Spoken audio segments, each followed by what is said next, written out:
Okay, I'm going to explain some of the components of the grill here. First off, we have the grill top, which is made out of 309 stainless steel.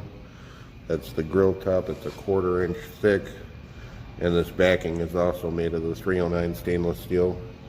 These two pieces are TIG welded together here at this joint, and then that's ground.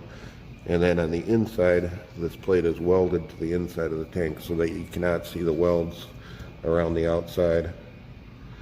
And on the door is 5/16 of an inch thick mild steel, hot rolled. The door has two vents in it. The primary vent at the bottom, which this lid is spring loaded, so it maintains its position wherever you put it. Then it has a secondary air vent above the window, which is a slot in the bezel around the window. And there's also a slot in this brass ring. Right now it's open. If I turn this, that blocks the slot and closes the airflow to the secondary air vent. Now there's also ceramic glass. This is a 2-inch piece of ceramic glass, and that's very loosely fitted in there so that air can lightly get in around the edges and keep the window clean. That ceramic glass is very important. You don't want to use any other type of glass. It will crack. The ceramic glass is expensive. That piece was about $54, but it's necessary to withstand the temperature of the stove.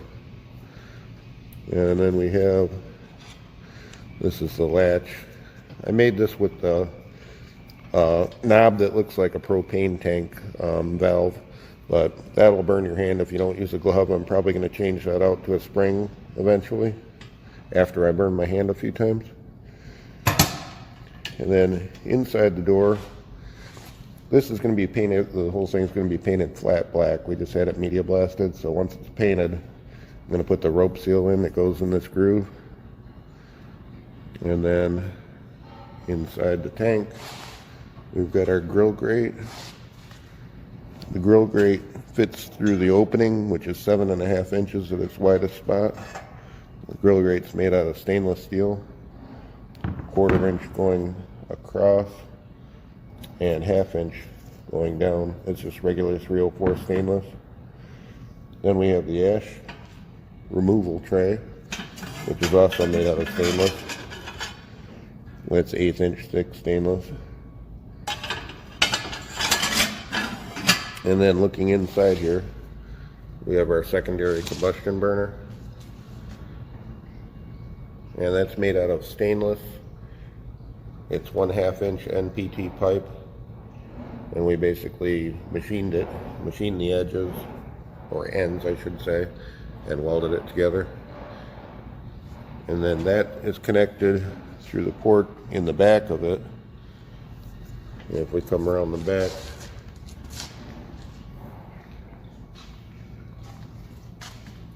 that is a secondary combustion valve, which right now is in the off position. So basically how that works is you would start a fire, get it good and hot for about a half hour or so, leave this in the off position so no air can flow through here, and then you would close your air in the front, your primary air, and you can close the secondary air, and then you would open this up and it gets a rush of fresh air in, basically with oxygen, and it feeds the fire and burns the exhaust gases off the top of the wood stove. And it's very efficient. It'll extend your burn time on your fire.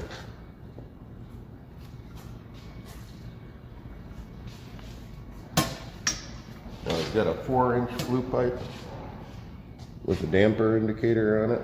The damper control is in the back, and that basically just tells you the position of the damper in the pipe. Open is this way, closed is this way.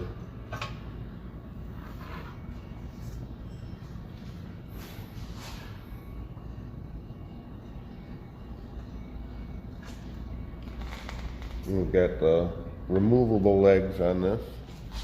These are approximately 8-inch legs.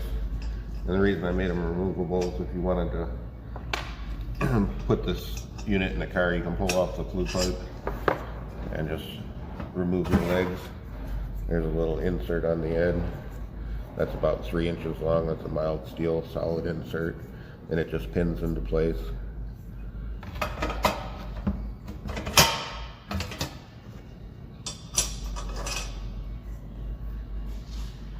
And that's pretty much it. We're gonna get this painted black, take it all apart, paint it black, put the rope seal on, and then we're gonna take it over to the house and fire it up and show you guys it working.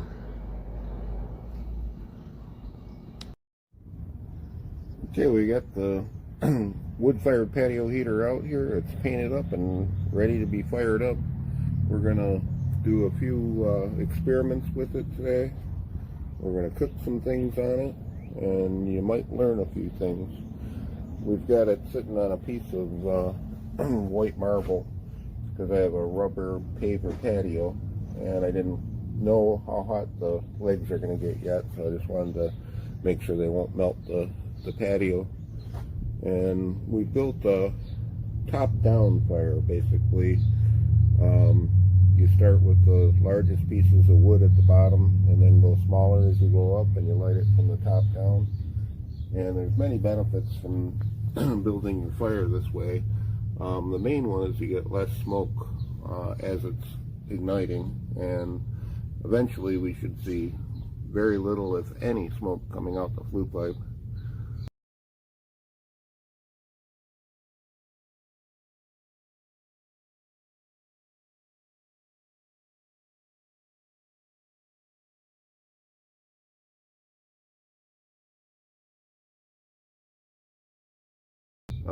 Using some fat wood, which is basically a pine resin, to get it started. I've got one piece in there, and I'm going to light another piece with a torch out here.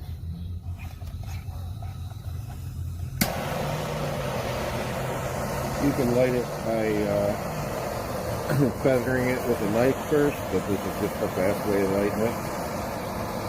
And once this stuff is going, it goes pretty good. And here it goes. Light it on this one too.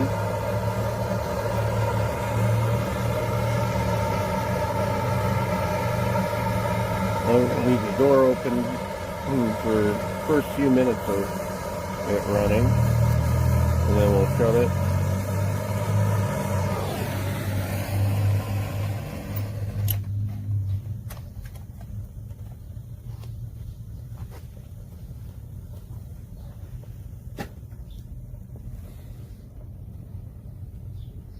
Well, we should get a pretty good rocket effect out of this once it's going.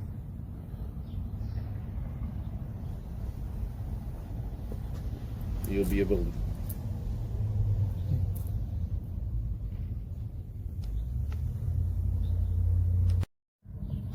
Okay, we're about 1 minute into the burn, and we're going to close the door a little bit. And the fat wood burns kind of sooty as it's getting the fire going, but it's already starting. I don't know if you can hear it on camera or not, but it's already starting the rocket effect, which is the air being drawn through it and up the flue pipe. So we'll get this and open up the primary vent.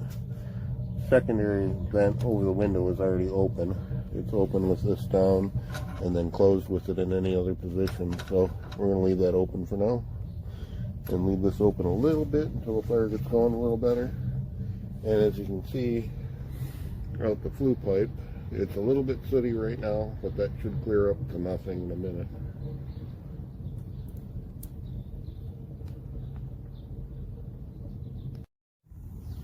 Okay, we're about 10 minutes into the burn. It's going real good.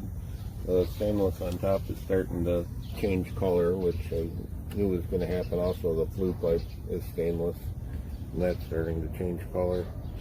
There's very little gas or smoke coming out the top, and we're getting a real good hot burn. We've got right now 400 degrees ish in the middle. We've got about 650 on the back, and it's outgassing the paint right now because the paint is fresh, so that's the smoke you're seeing coming off the body. And we'll take a look inside, and everything's going pretty good.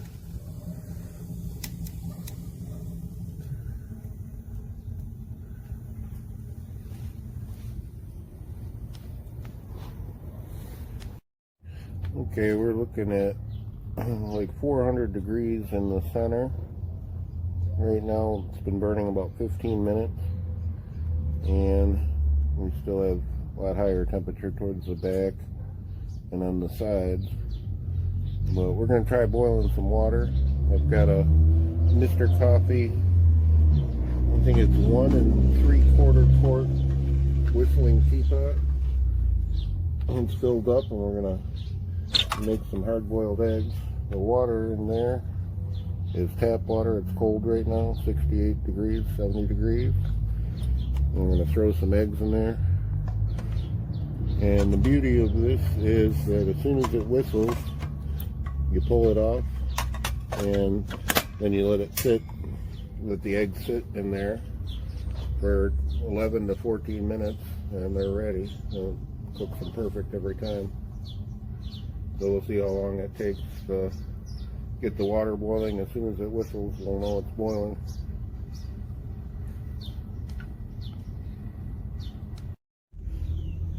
Okay, we're about 18 minutes into the burn. We're waiting for the pot of water to boil. I have something I made for the top of this that you've probably never seen before, because I think I came up with it, but it's a heat-powered flue enhancer, and we're going to test it out here. We basically have a 3-inch fan and stainless steel. The fan is aluminum, but everything else is stainless steel, and it's just a little pivot bearing that I made out of oil light. That's high heat oil light, and we're going to try it out. What this is going to do is help dissipate the smoke from the top of it, and also give you an indicator of how well the stove is burning based on how fast the fan spins. It's not quite completed yet, but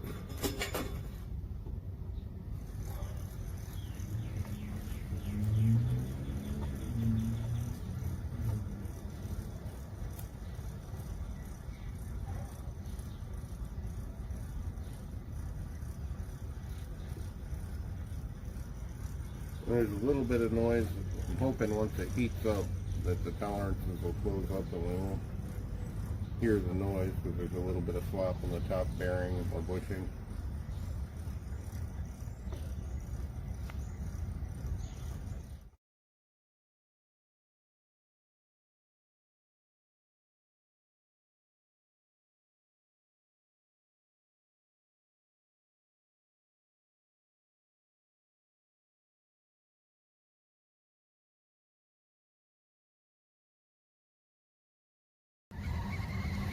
Okay, we're about 12 minutes into boiling water, and looks like we have boiling water. So our eggs are done. We'll remove that, let it cool off for about 11 minutes, and then we'll have hard-boiled eggs. Okay, we're gonna cook our dinner on this thing. We're looking for about 400 degrees, and we're pretty close. I might be adding some wood in a second here. We're at about 365, and we got a stainless steel pan we're going to put on there, and we've got some baked cod frozen that we're going to put on there. I think it's supposed to cook for about 17 minutes. We'll flip it in the middle and see how it turns out.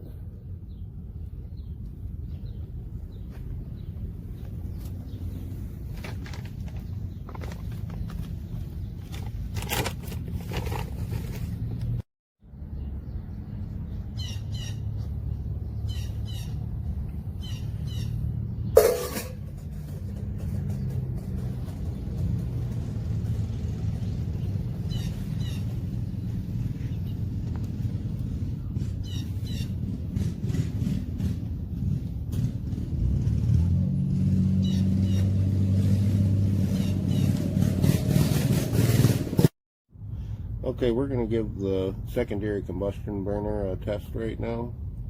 Basically what you do is choke off all the air so it's starving the fire, and then I'm going to go around back and flip the lever after I do that. So I'm going to close these two. I'm going to go open up the lever in the back. And now we should get secondary combustion from the top burner.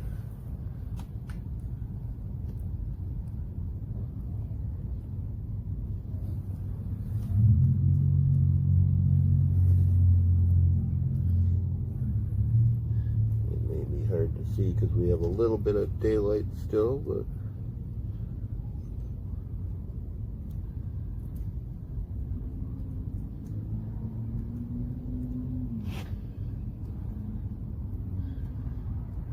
let me give it a little bit more air through here. Let's see what happens.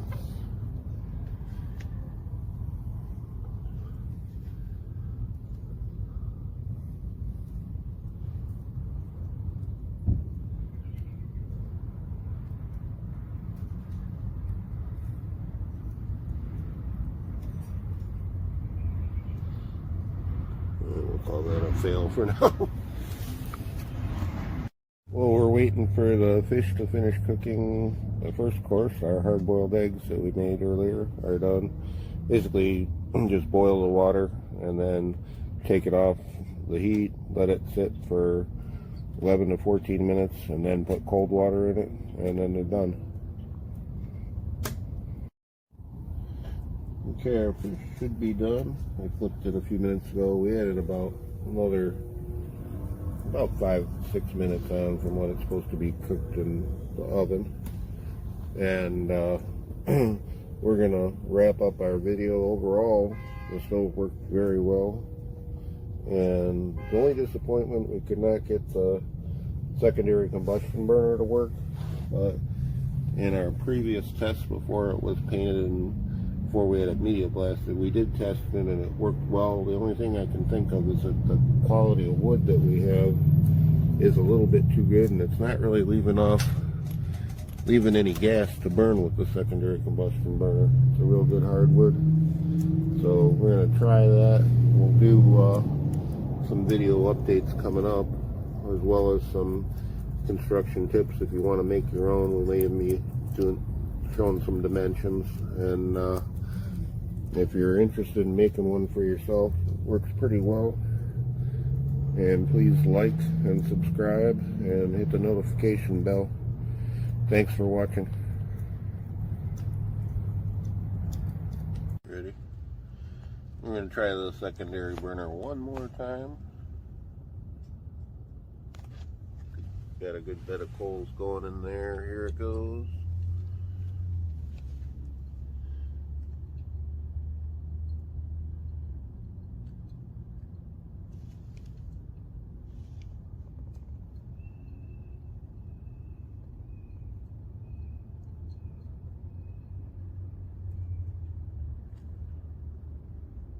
I've got to play with the adjustments on the flue pipe, and I'll get it right. I know it works well.